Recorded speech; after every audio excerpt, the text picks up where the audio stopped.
Latest episode of Rabbit Hole.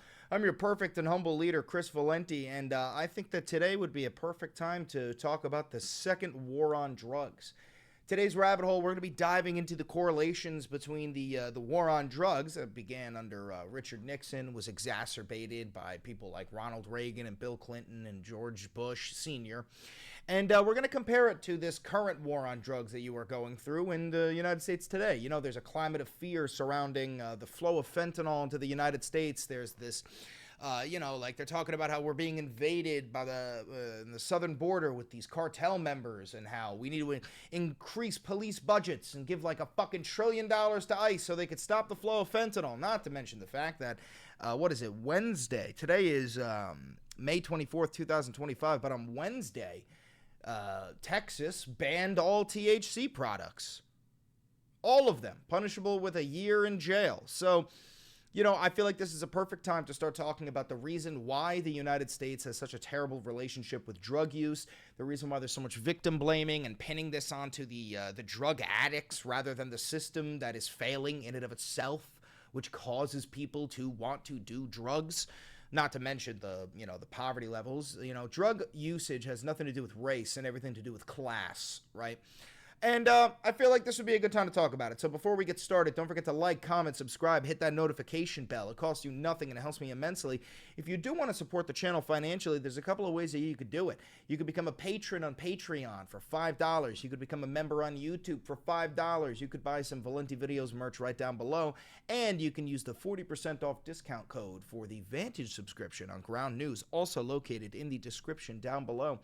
But without further ado, let's just start to dive into this, okay? So one of the first things I want to show you is the real beginning of the war on drugs, which is it's Richard Nixon announcing that, drugs are public enemy number one for America, which essentially in turn labels all drug dealers and drug users as enemies of the state, not as addicts or as people who are down on their luck and genuinely need help.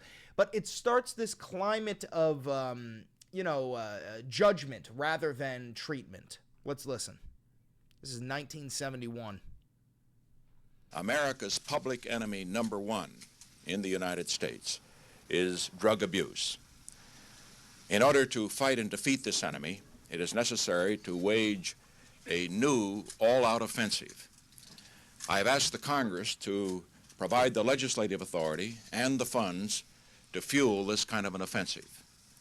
This will be a worldwide offensive, dealing with the problems of sources of supply as well as Americans who may be stationed abroad, wherever they are in the world. It will be government-wide, pulling together the 9 different fragmented areas within the government in which this problem is now being handled. And it will be nationwide in terms of a new educational program that we trust will result from the discussions that we have had. Here's just a little news flash for you. None of this actually worked. The entire plan of the war on drugs to crack down on drug users, to crack down on drug dealers, to, start mass incarcerating people, it didn't end up lowering the rate of drug usage. In fact, the United States, we have an extremely high amount of drug users in this nation. But what it did do was it increased the United States prison population to the point where the United States of America has the largest prison population out of every first world nation on planet Earth, which is also disproportionately full of people of color. So, what we're going to first talk about is the incarceration rate. So that speech was given in 1971. The problem begins under Richard Nixon, right? And in 1970, the United States incarceration rate was 161 per 100,000 residents, right? And pretty soon, immediately after this idea of the war on drugs, you see massive funding going into programs like the DEA. You see the hiring of 100,000 FBI agents being deployed across all 50 states. And you start to see that in the meantime, while the CIA is smuggling cocaine into the United States and distributing it into low-income areas, specifically crack cocaine, there are these new laws that are being written up that charge the possession of crack cocaine, which is primarily used in lower-income areas, with like 5 times longer sentences than the people who are using powder cocaine, which is far more expensive and is quite more typically found in higher-income communities and among the white population. So In 1970, right, you got 161 per 100,000 residents. In 1980, it practically doubles. The U.S. incarceration rate hits 220 per 100,000. And by the time we hit 1990, we're almost at 300. 293 prisoners per 100,000 residents, right? And the whole reason why we start to see more and more people being arrested is because of this combination with Ronald Reagan. When Ronald Reagan is the president, he privatizes the prison industry. We go from having these public prisons that are government funded or state funded into having private prisons that are operating off of profit margins, right? Companies like Geo Group or Civic Corps, who own like 80% of all the private prison institutions within the United States, well, they're in the business of keeping the cells full. If they have an empty cell, that means they're not making as much money, right?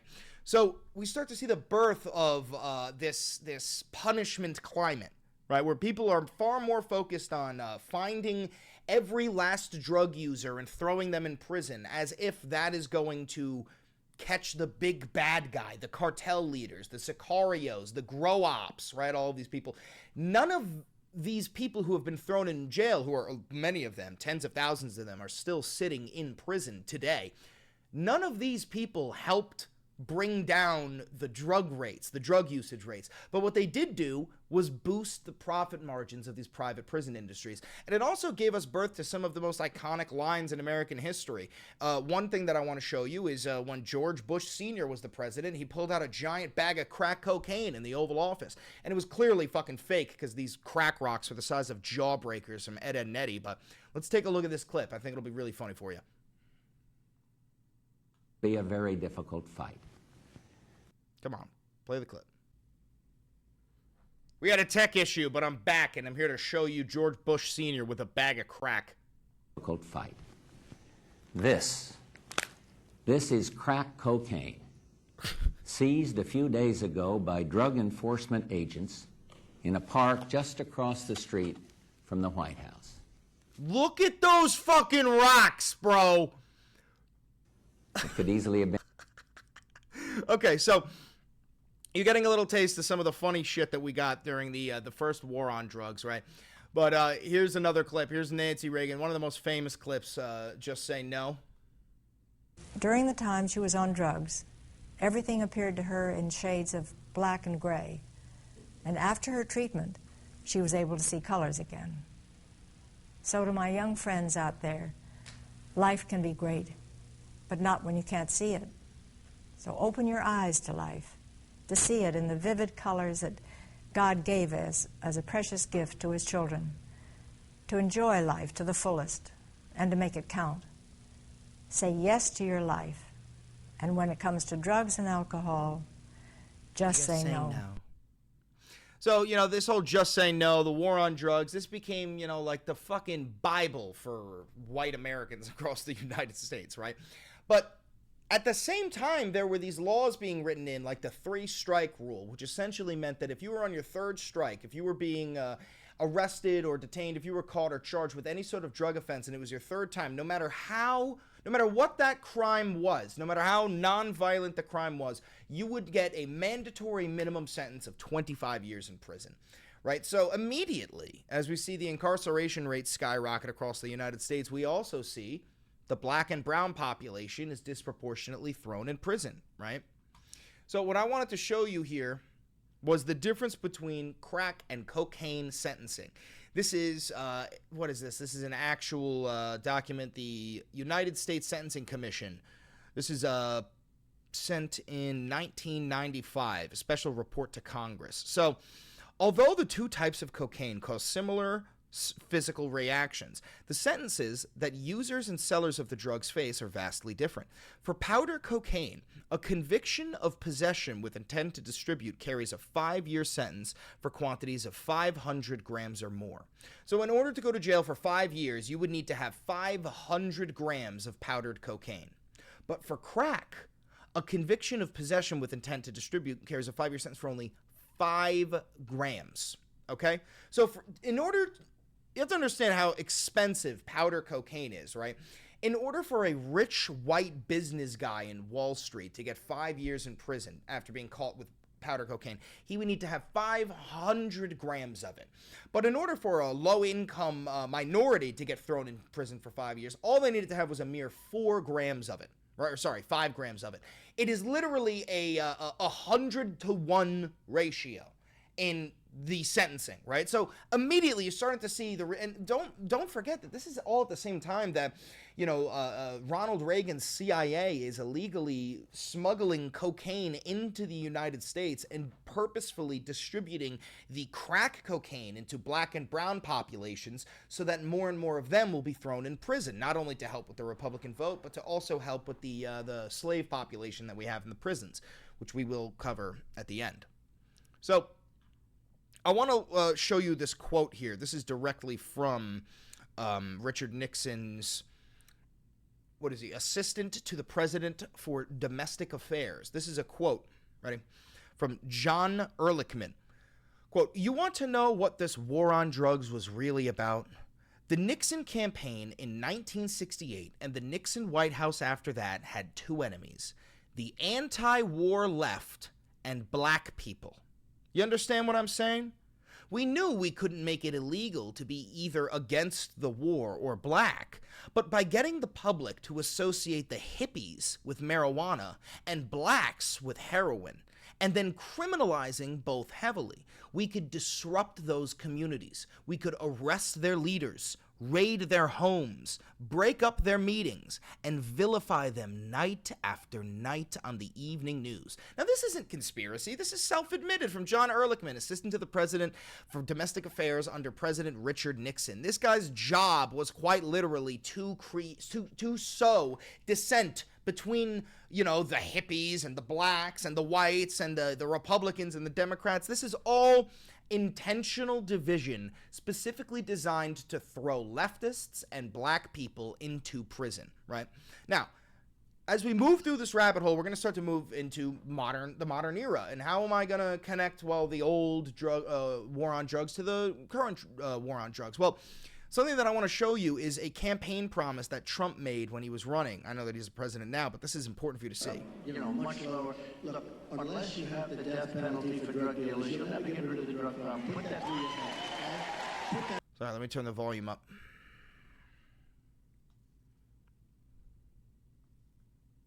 Death penalty for drug dealers, you'll never get rid of the much lower. Look, unless you have the death penalty for drug dealers, you'll never get rid of the drug problem. Put that through your head. And these people cheer. So, listen. I understand that most families in America have some sort of relationship with drugs in terms of having an addict in the family or somebody who overdosed or anything of the sort. But when you start to focus on criminalization, you are losing the forest for the trees, right? You are not focusing on the actual problem, which is an educational problem. It's a stigma problem. People have this weird stigma around drug users as if they are just useless and we should just let them die, when in fact these are people's children. These are people's fathers, their brothers, their sisters. These are your fellow Americans, and they're genuinely in need of dire help. But instead, we are pushed to believe that we should be executing these people. We should be allowing them to die in the street. We should be shunning them. We should be ostracizing them, to the point where we've actually started to put in new laws and legislation that would make it harder for us to save lives, right? And one of those that I want to show you is this new idea of drug-induced homicide, right? So what is drug-induced homicide? DIH refers to any charge for drug distribution that results in death, right? So what does it mean by that? It means that if somebody takes too many drugs and they overdose and die, the government is trying to be able to charge the person who sold the drugs, or even if they didn't sell them, even if they gave them away, that person with murder. So what does that do? It makes people who are witnessing an overdose less likely to call the police, less likely to get EMS, less likely to get the medical care that this person needs, because they're afraid that they will be charged with homicide. You understand? You understand? This is basic shit. Excuse me, big burp. Small burp, really. Not only that, we start to see this culture of, more criminalization, more punishment, starting to get more and more aggressive. Here we have a new bill introduced on January 3rd, 2025. It's called the Halt All Lethal Trafficking of Fentanyl Act, or the HALT Act. This bill permanently places fentanyl-related substances as a class into Schedule 1 of the Controlled Substances Act. A Schedule 1 controlled substance is a drug, substance, or chemical that has a high potential for abuse and no currently accepted medical value. Here's the thing. Under the bill, offenses involving fentanyl-related substances are triggered by the same quantity thresholds and subject to the same penalties as offenses involving fentanyl analogs. Right? Additionally, the bill establishes a new alternative registration process for certain Schedule 1 research. So what does this do? This makes it so that anybody and everybody who is caught with fentanyl is not going to be sent to rehab. They're going to be sent to prison for a mandatory minimum sentence, where, just so you understand, drug usage in prisons are extremely high. And then you got the recidivism rate, people who come out of prison and get sent right back in. The same thing happens with drug users. When you send these people to prison and you don't actually get them the rehabilitation that they need, they are just going to keep on doing drugs. And not only that, they're more likely to try and get even more synthetic products so that they avoid the police's fucking radar in the first place. Then we've got this. The Death Penalty for Dealing Fentanyl Act of 2023. It's a bill that was introduced into the United States House of Representatives. It seeks to amend the Controlled Substances Act to allow for the death penalty as punishment for knowingly distributing fentanyl if death results. So this is exactly what we're talking about, where the nation is starting to adopt a policy rather than decriminalization of drugs, which we have been seeing throughout the past 8 years, and massive benefits from the decriminalization. We are moving back into criminalization, right? And my favorite example that I want to give you is this. I showed you this yesterday or earlier. A bill banning THC passed in the Texas House late Wednesday night. The Senate bill passed banning all THC products in Texas. Adults would face up to a year in jail for possessing any THC product. Mind you, in Texas, you can buy an AT-4 rocket launcher, put it on a strap, and walk into a McDonald's, right? Now, you're probably wondering, hey, Chris, why is this so important? Why do you give a fuck about all these people who are thrown in prison? This is why. Because the 13th Amendment of the United States, which you would think was the amendment that abolished slavery, well, it did. It abolished slavery, except as punishment for a crime, right? All of these people, and I'm pretty sure it's something like 47% of all federal inmates, or federal prisoners are there for drug crimes. All of these people are enslaved. I hope you don't think that the people in prison are just sitting in their cell all day counting the fucking sheep. No. They are forced to do slave wage labor where they're paid something like 10 to 13 cents an hour in order to create school supplies like fucking desks and pencils, right? The reason why we have so many black and brown people in prison in the United States is because it is the modern form of slavery. It is as simple as that, right? And what I want to show you right here for the very end here is this.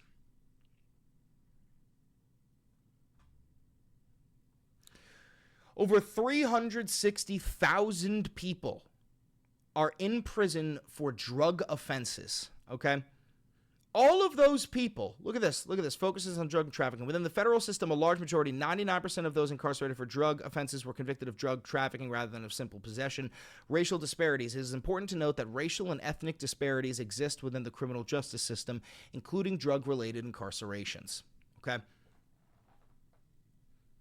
47% of the federal prison population is in there for a drug-related offense. And all of these people, including the guy who was arrested in 1985 for having a joint, they are enslaved in the United States of America. That's fucked. Anyway, welcome to the end of the rabbit hole. I know that was pretty intense. But don't forget to like, comment, subscribe, and hit the notification bell. It costs you nothing, and it helps me immensely. And click that video right over there. I promise you, it's an absolute banger. Have a good one.